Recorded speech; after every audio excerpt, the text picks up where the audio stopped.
अस्सलाम वालेकुम जी। क्या आपको खाना खाने के बाद सीने में जलन, खट्टी डकारें और गैस महसूस होती है? अगर ऐसा है तो हो सकता है कि आपको एसिड रिफ्लक्स हो। और अगर आपको एसिड रिफ्लक्स है तो आप अकेले नहीं हैं। हर 10 में से एक शख्स तकरीबन रोज़ाना इस मसले का शिकार होता है और बढ़ती हुई एज में ज़्यादा मसाइल होते हैं लोगों के साथ। अगर आपको भी ये मसला है तो आज की इस वीडियो में आपको कुछ आसान, साइंसी और अमली तरीके बताऊंगा जो वाकई आपकी मदद कर सकते हैं। मेरा नाम है डॉक्टर ताहिर। वीडियो को आखिर तक ज़रूर देखिएगा क्योंकि आखिर में आपको 4 बेहतरीन कुदरती ड्रिंक्स बताऊंगा तैयार करने का तरीका भी, जो सीने की जलन को, गैस को, तेजाबियत को मिनटों में ख़त्म कर देते हैं ड्रिंक।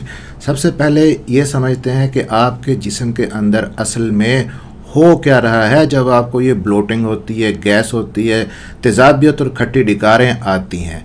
बेसिकली आपकी जो खुराक की नाली है, जिसे मेडिकल ज़ुबान के अंदर हम इसोफेगस कहते हैं, ये खुराक की नाली यहाँ से जाती है मैदे तक। मैदे और खुराक की नाली के दरमियान एक वॉल्व होता है और इस वॉल्व को लोअर इसोफेजियल स्फिंक्टर कहते हैं। आसान सी ज़ुबान में आपको समझाता हूँ। पट्ठों की बनी हुई एक तरह से अंगूठी होती है जो एक तरफा दरवाजे के तौर पे काम करती है। जब आप खाना खाते हैं, पानी निगलते हैं तो ये रास्ता खुल जाता है, आपकी खुराक मैदे में चली जाती है। जैसे ही खाना नीचे पहुंच जाता है, ये वॉल्व दोबारा बंद हो जाता है। इसका काम ये होता है कि ये मैदे के तेज़ाब को ऊपर वापस ना आने दे। लेकिन अगर आपका ये वॉल्व सही तरह से बंद ना हो या कमज़ोर हो जाए तो मैदे का तेज़ाब वापस ऊपर आने लगता है और इस अमल को एसिड रिफ्लक्स बोला जाता है। और जब ये मसला बार बार होने लगे तो इसको गर्ड कह देते हैं, गैस्ट्रो इसोफेजियल रिफ्लेक्स डिजीज़। सीने में जलन दरअसल इसी एसिड रिफ्लेक्स की ही अलामत है। सीने के दरमियान में आपको जलन महसूस होती है। इसके अलावा मुंह में खट्टा या कड़वा जायका आता है, डकारें आती हैं, पेट फूल जाता है और मुसलसल खुश्क खांसी भी इसकी अलामात में से है। शदीद हालत में गले में खराश भी हो सकती है। तो अब हम बात कर लेते हैं कि ये जो मसला है आप क्या कर सकते हैं, इस मसले को कुदरती तरीके से कैसे हल किया जा सकता है, कैसे कम किया जा सकता है। कुछ चीज़ें ऐसी हैं जो इस वॉल को कमज़ोर कर देती हैं, जैसे कि सिगरेट नोशी, शराब का इस्तेमाल, वज़न अगर आपका ज़्यादा है। ये तीनों चीज़ें आपके इस वॉल की ताकत को कम कर देती हैं और एसिड रिफ्लक्स की बीमारी को, तेजाबियत को बढ़ा देती हैं। अगर इनमें से कोई चीज़ आपके अंदर है तो उसको कम करें। सिगरेट छोड़ दें, वज़न कम करने की कोशिश करें, शराब नोशी बंद कर दें। याद रखें, थोड़ा सा वज़न कम करना भी इस बीमारी के अंदर काफ़ी बेहतरी ला सकता है। और जब ये वॉल मजबूत होता है तो ये ज़्यादा मजबूती से बंद होता है और तेज़ाब को ऊपर आने से रोक देता है। एक और अहम बात, कुछ दवाइयाँ भी ऐसी होती हैं जो एसिड रिफ्लक्स को बढ़ा सकती हैं, जैसे कि आम दर्द की दवाइयाँ हैं, मसलन एस्प्रिन है, ब्रूफिन है, ये मैदे को मुतासर करती हैं। इसी तरह कुछ ब्लड प्रेशर की दवाइयाँ ऐसी हैं, ख़ास तौर पे कैल्शियम चैनल जो ब्लॉकर्स हैं, वो आपके मैदे के इस वॉल को ढीला कर देते हैं।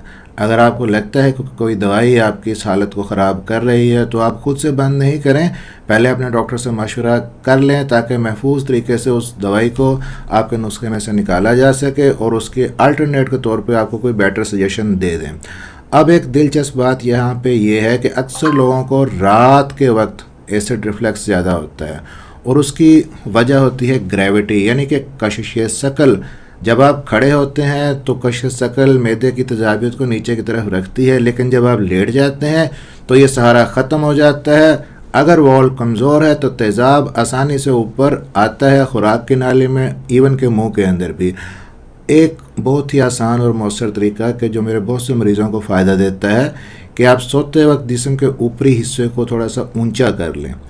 लेकिन यहाँ पे कुछ लोग गलती करते हैं कि सिर्फ तकिया ऊंचा कर लेते हैं, इससे गर्दन मुड़ जाती है और मसला हल नहीं होता। सही तरीका ये है कि आप अपने जिस्म के ऊपरी हिस्से को तकरीबन 10 से 20 डिग्री तक ऊंचा कर लें। आपके सर वाली साइड पे जो बेड के पाँव होते हैं उनके नीचे आप एक एक ईंट रख सकते हैं, कोई ब्लॉक रख सकते हैं। एक ख़ास किस्म का वेज तकिया भी मिलता है, वो भी यूज़ कर सकते हैं। इस तरह हल्की सी ढलवान बन जाएगी और कशिश शकल आपके हक में काम करेगी। एक और अहम असूल के खाली मैदे के साथ आपने सोना है। सोने से कम 3 से 4 घंटे पहले खाना बंद कर दें और सोने से 2 घंटे पहले आप कुछ भी पीने से परहेज़ करें। इससे मैदे में मौजूद जो मवाद है कम हो जाता है और रिफ्लक्स के इम्कानात भी कम हो जाते हैं।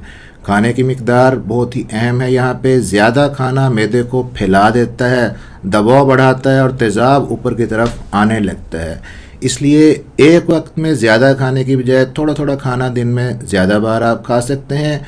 कुछ फूड्स भी ऐसे हैं जो एसिड रिफ्लक्स को बढ़ाते हैं, जैसे कि पुदीना है, टमाटर है, चॉकलेट है, कैफीन है। ज़रूरी नहीं कि हर शख्स इन्हें मुकम्मल तौर पे छोड़े, लेकिन अगर आप देखें कि ये चीज़ें आपकी अलामात को बढ़ा रही हैं तो आप इन्हें मुकम्मल तौर पे बंद कर सकते हैं। कॉफ़ी के बारे में अक्सर लोग सवाल पूछते हैं। कुछ लोग मुनासिब मिकदार के अंदर कॉफ़ी पी सकते हैं, ख़ास तौर पे अगर वो बाकी एहतियाती तदाबीर इख्तियार कर रहे हैं तो पी सकते हैं। रात में कॉफ़ी नहीं पिए तो बेहतर है। असल फ़र्क आपकी मजमूई आदत डालती हैं। कपड़ों का भी सही इंतखाब करें, बेल्ट बहुत ज़्यादा तंग ना हो, कपड़े बहुत ज़्यादा तंग ना हो जो पेट के ऊपरी हिस्से के ऊपर प्रेशर डालें। ढीले ढाले कपड़े पहनें, ख़ासतौर पर रात को सोते वक्त। इससे दबाव मैदे के ऊपर कम रहेगा और एसिड रिफ्लक्स के चांसेस कम होंगे। अगर ये तमाम एहतियाती तदाबीर काफ़ी ना हो तो कुछ दवाइयाँ भी आप ले सकते हैं, बग़ैर नुस्खे के मिल जाती हैं आपको, डॉक्टर के मशवरे से भी आप ले सकते हैं। इसके अंदर एंटासिड हैं जैसे कि कैल्शियम कार्बोनेट है, H2 ब्लॉकर्स होते हैं और प्रोटॉन पंप इनहिबिटर्स होते हैं। ये मुख्तलिफ़ तरीके से मैदे के तेज़ाब को कम करते हैं, ख़त्म करते हैं। कौन सी दवा आपके लिए बेहतर है ये आपकी अलामात और मेडिकल हिस्ट्री पर मुनहसर है, लेकिन अपने डॉक्टर से मशवरा कर लें तो ज़्यादा बेहतर है। ओवर द काउंटर खुद लेके ना यूज़ करें। अब आते हैं जी इस वीडियो के एक अहम हिस्से की तरफ, 4 ऐसे कुदरती मशरूबात जो जलन को कम करने में मददगार होते हैं। सबसे पहले तो सादा पानी मैदे के तेज़ाब को पतला करता है और हल्की जलन में फ़ौरन आराम मिल जाता है।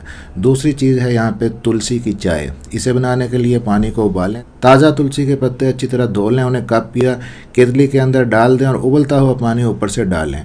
5 से 10 मिनट तक उसे ढक के रख दें, दम होने दें, फिर छान के गरम गरम आप पिएँ। इससे आपके मैदे के अंदर गैस तेजाबियत कम होगी। अब जी तीसरा ड्रिंक है यहाँ पे सौंफ की चाय, फेनल टी। पानी उबाल लें, सौंफ के दानों को हल्का सा कुचल लें ताकि उनका तेल निकल आए, उन्हें कप में डालें, उबलता हुआ पानी ऊपर से डालें, 10 से 15 मिनट तक उसे रख दें, फिर छान के गरम गरम पानी आप पी लें। और आखिर में एक बहुत ही मौसर रेमेडी है कि अदरक की चाय, जिंजर टी।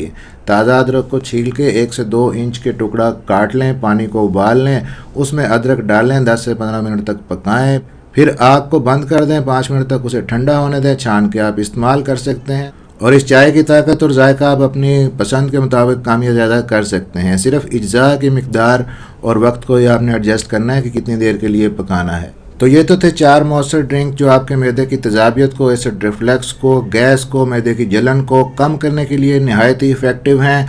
ज़रूरी नहीं है कि चारों के चारों आप एक साथ शुरू करें, इनमें से कोई एक ट्राई कर सकते हैं। अगर आपकी तबीयत को सूट नहीं करता कोई दूसरा ट्राई कर लें, तीसरा ट्राई कर लें। जिंजर टी पहले पी के देख लें, फिर अगर उससे फ़र्क ना पड़े तो एक दिन आप तुलसी की चाय बना के पी के देख लें। सौंफ की जो चाय है उसको यूज़ करके देख लें, तो कोई ना कोई इनमें से आपको लाजमी रेमेडी सूट कर जाएगी। लेकिन साथ में जो हमने बाकी एहतियात परहेज़ डिस्कस किए हैं, अगर आप चाहते हैं कि आपको मैदे के मसाइल ना हो, इस बीमारी से मुकम्मल आपको निजात रहे, खाया पिया आपका हज़म हो जाए, किसी किस्म की टेंशन, बोझ, स्ट्रेस आपके मैदे पे और दिमाग पे ना आए, तो बाकी चीज़ों को भी साथ में फॉलो कीजिए। वीडियो अच्छी लगी हो तो वीडियो को लाइक और शेयर ज़रूर कर दीजिएगा, चैनल को सब्सक्राइब कर लीजिएगा, क्योंकि इस चैनल के ऊपर इस तरह की हेल्दी और नेचुरल रेमेडीज़ और टिप्स आपके लिए लेके आता रहता हूँ। मेरा नाम है डॉक्टर ताहिर। मिलते हैं इसी तरह की अगली किसी वीडियो के अंदर। अपना ख्याल रखिएगा जी, दुआओं में याद रखिएगा। अल्लाह हाफिज़।